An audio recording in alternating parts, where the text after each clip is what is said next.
Selamat sore semuanya. Assalamualaikum warahmatullahi wabarakatuh. Waalaikumsalam warahmatullahi wabarakatuh. Baik, Bapak semuanya, sehat kamu semua di sini? Sehat. Sebelum kita mulai pelajaran, saya akan dulu terlebih dahulu. Kira-kira siapa yang hadir? Siapa yang hadir hari ini? Anissa Putri Andi Nikohan.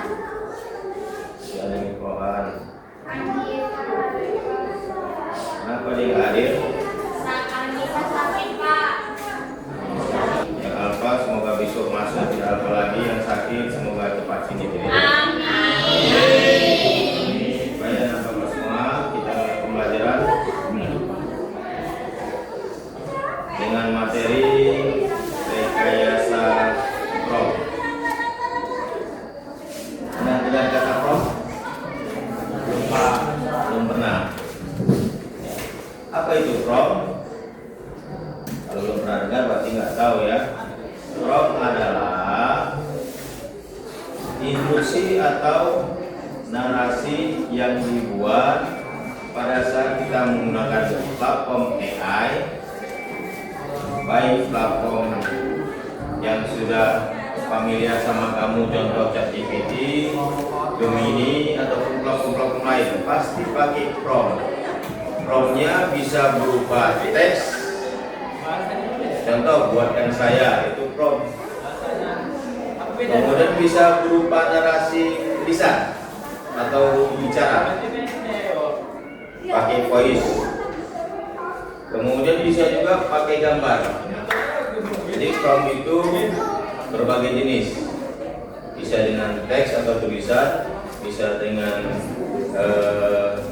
lisan atau suara, bisa dengan gambar. Jadi sebenarnya kamu sudah sering menggunakan prompt ini, cuman mungkin kamu belum pernah dengar namanya. Sekarang sudah tahu ya maksud prompt itu apa. Tujuan belajar kita pada hari ini, yang pertama memahami konsep dasar rekayasa prompt. Rekayasa prompt itu berarti kita membuat kata-kata atau menyetel atau men-setting lisan kita sesuai dengan standarnya bahasa, didengarkan oleh AI atau ditulis ke AI sehingga AI tidak bingung mencarinya. Rekayasa. Kemudian mengetahui komponen-komponen prompt yang efektif. Kemudian yang ketiga, mampu membuat prompt yang jelas dan terstruktur. Yang keempat, menerapkan teknik rekayasa prompt dalam berbagai konteks. Yang kelima, menganalisis dan memperbaiki prompt yang kurang efektif. Kita masuk yang bagian pertama, apa itu rekayasa prompt? Rekayasa prompt adalah seni dan ilmu merancang instruksi atau pertanyaan yang efektif untuk berkomunikasi dengan AI atau Artificial Intelligence seperti ChatGPT. Sudah familiar dengan ChatGPT ya? Ya. Atau Gemini, atau Claude, atau asisten AI lainnya. Jadi asisten AI sekarang banyak sekali. Prompt yang baik akan menghasilkan respon yang lebih akurat, relevan, dan sesuai dengan kebutuhan kita. Seperti memberikan instruksi yang jelas kepada seseorang. Semakin spesifik dan terstruktur instruksi kita, semakin baik hasil yang kita dapatkan.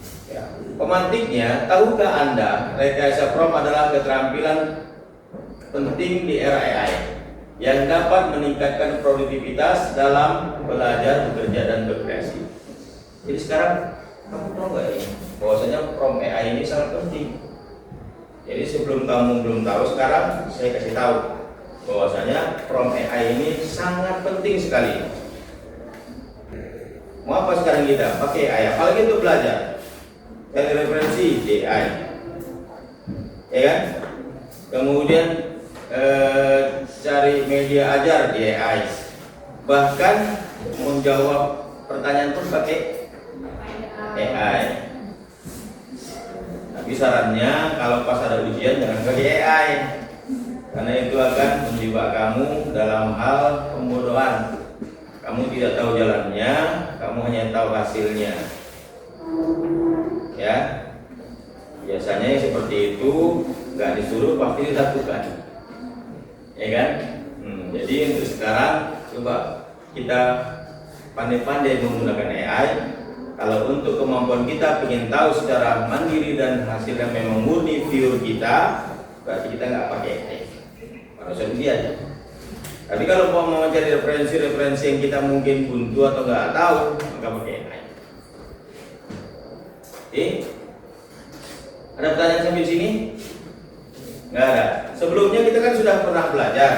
Belajar apa Pak? Semalam kita belajar generator AI. Ya kan, yang DTI, DTS, DTV. Di situ kan ada prompt. Contoh, buatkan saya kucing yang di planet. Itu promptnya, sehingga muncullah gambar. Ya kan? Oke. Komponen prompt yang efektif. Yang pertama yaitu peran atau role, memberikan peran atau perspektif kepada AI. Contohnya sebagai guru matematika. Contoh, nanti kalau tanya, saya adalah guru matematika kelas 11. Begitu. Jadi tahu dia, oh AI, rupanya yang minta ini adalah guru. Saya seorang pedagang somai, saya seorang pelajar, maka tahu dia. Kedua, konteks, memberikan latar belakang atau situasi yang relevan. Contoh untuk siswa kelas 8 atau 11 ya kita ya, yang baru belajar. Saya kelas 11 SMA yang baru belajar di semester 1, itu dia.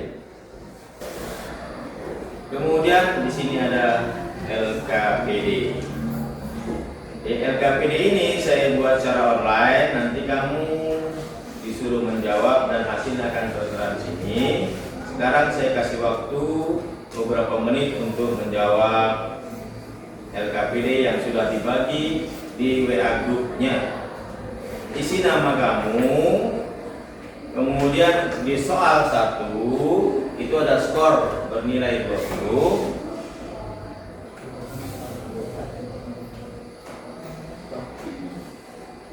Perhatikan prompt berikut, di bawahnya ada prompt sebagai guru matematika, kemudian identifikasi komponen-komponen prompt di atas, peran, konteks, instruksi, format dan batasannya. Oke, yang kedua, perbaiki prompt, skornya 30. Prompt yang sudah ada kamu perbaiki, seharusnya gimana? Oke, yang ketiga, buat prompt sendiri. Mencakup semua komponen peran, konteks, instruksi yang jelas, format, output. Mau kamu sebagai pelajar, buat sebagai pelajar.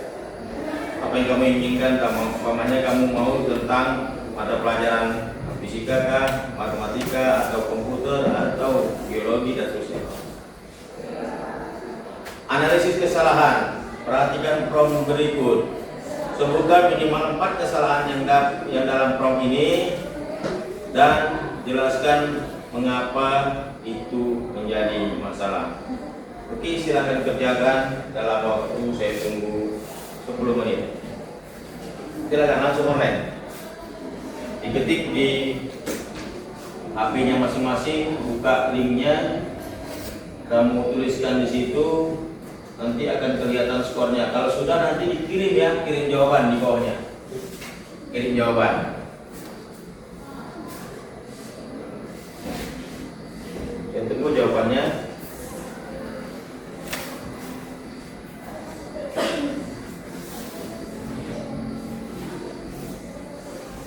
Nanti di sini kelihatan bagi yang sudah mengirimkan tugasnya, di progresnya sama nilainya nampak.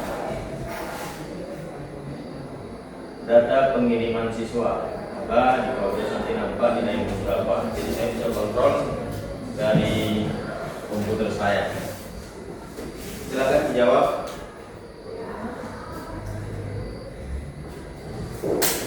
Ada masalah sambil ditanyakan nggak apa-apa.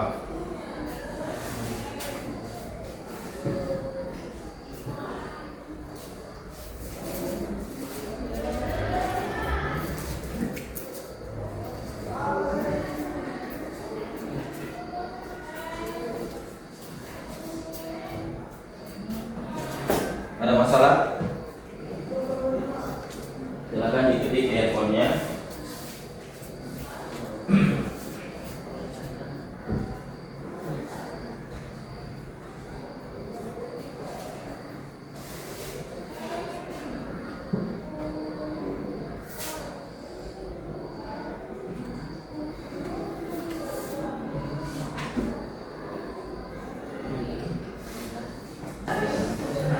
Ya, coba saya panggil ke depan untuk menjelaskan jawabannya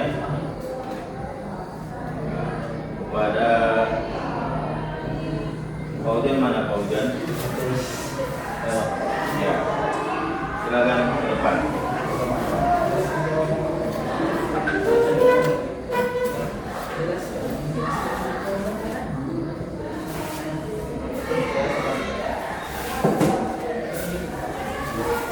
Ya, jawabanmu yang pertama, menurutmu integrasi komponen-komponen PROM di atas peran, konteks, instruksi, format, dan batasan. Menurutmu dari PROM di atas gimana?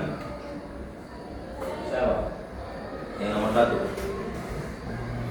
Konteksnya soal cerita persamaan linear siswa kelas 8. Ya, Isinya soal cerita persamaan kunci jawaban. ya. Formatnya dalam tabel. Batasannya Batasannya tingkat kesulitan sedang. berarti lengkap semua ya. Ada peran, ada perannya sebagai apa perannya di sini? Format tidak tetap. Ya, konteksnya Konteksnya soal cerita persamaan. soal cerita persamaan. Itu konteksnya. 5 soal cerita tentang persamaan linear. Instruksinya konteksnya mana sebenarnya? Instruksi sama konteks. Konteks yang mana? Konteksnya soalnya. Soalnya. Yang mana konteksnya? Yang kamu buat.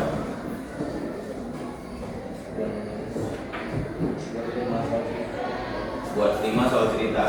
Instruksinya Saya buat 5 soal cerita dan cerita kunci jawaban. pertama. Formatnya yang mana? Format Hmm. dalam bentuk tabel. Dalam bentuk tabel.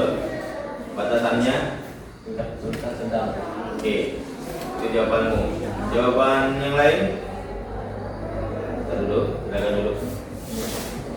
Ya, nanti saya periksa semua jawaban kamu.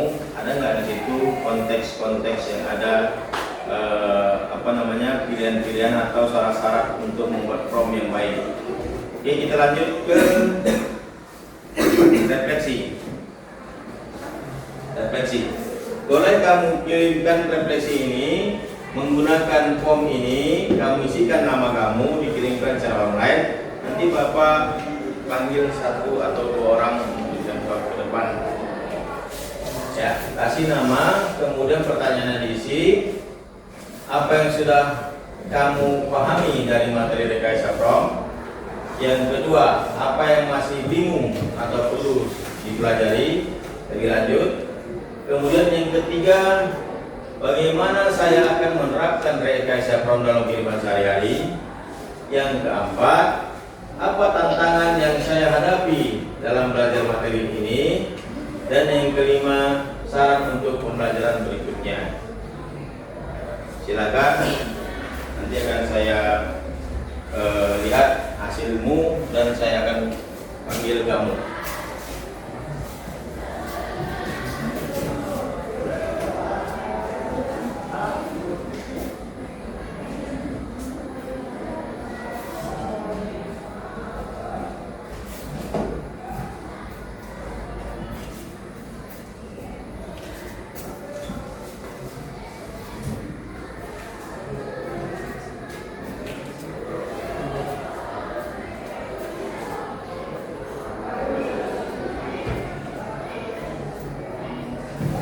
Ceritakan di situ kalau memang masih ada kendala, ceritakan aja.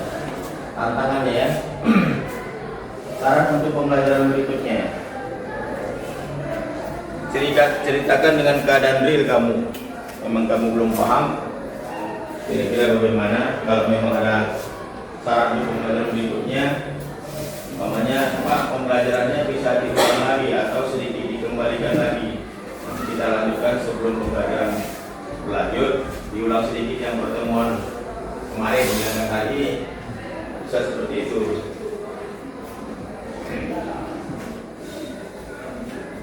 Jadi teknik-teknik prompting tadi sudah tahu ya, harus unsur-unsur clear-nya ada di situ.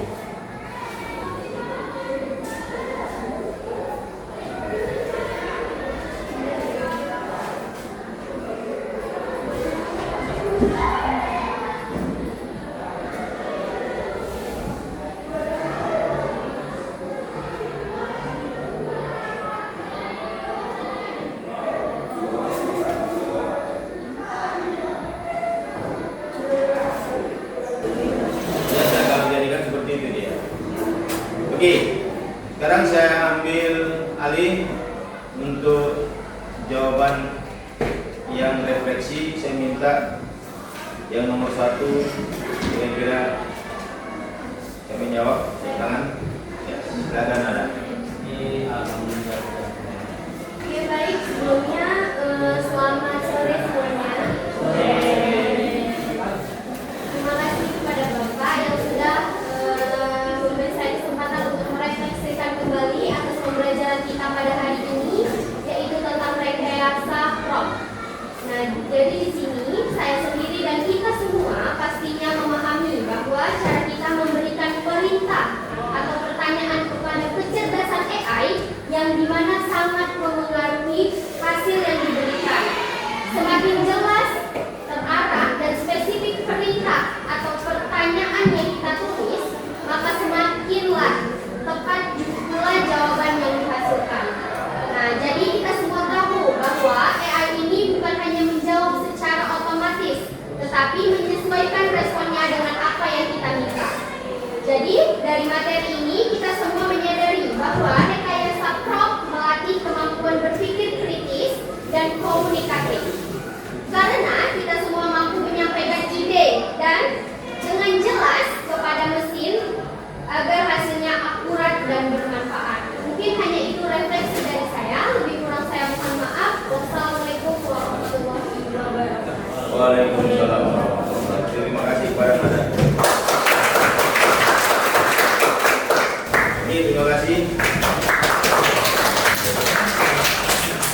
Baik anak-anak Bapak semuanya, untuk pertemuan kali ini kita sudahi. Untuk minggu depan kita akan lanjutkan materi ini dengan materi yang akan dikaitkan dengan pemrograman, yaitu menggunakan bahasa pemrograman Python yang dikolaborasi kepada AI.